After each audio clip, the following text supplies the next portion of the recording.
if I'm not, So I was asked to give feedback to this audio, thanks to Hopeless Revival. What do you think I'm going to say?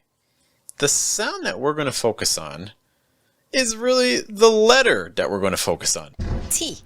The problem with the letter T in American English is it just has so many varieties. If you're coming to American English from British English, this may be problematic. That true T sound or T that you're used to, it just isn't all that common. The most typical situation you're going to see that for is when a word starts with a T, like in a word like takes, takes.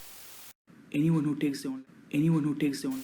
So be careful in this audio right here, right? I feel like I'm hearing more like anyone who dakes, more of like a D sound or like a voiced T sound.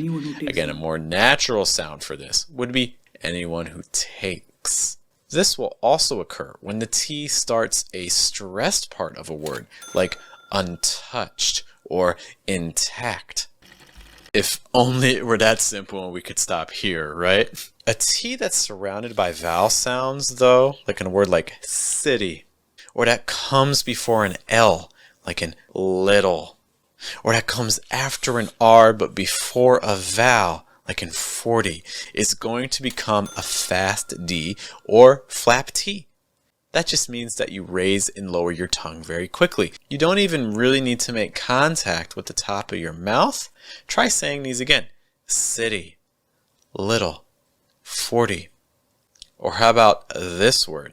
Severity. Severity. If you're more used to British English, though, you may be relying on just that T sound. Here's a quick practice exercise. Say these words that end with ity or itty with me.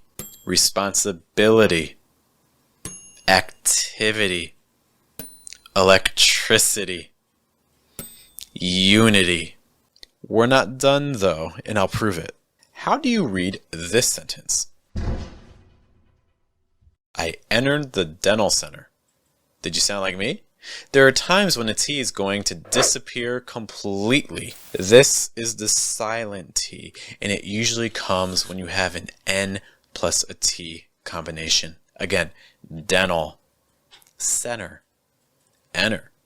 Now, you don't have to follow this rule. There are plenty of native speakers that don't always do this, but it is very common in American English to hear these constructions, so it's definitely going to help make your speech sound more natural in conversation. Unfortunately, we have saved what I think is the hardest T sound for last, and you can let me know in the comments if you agree with me.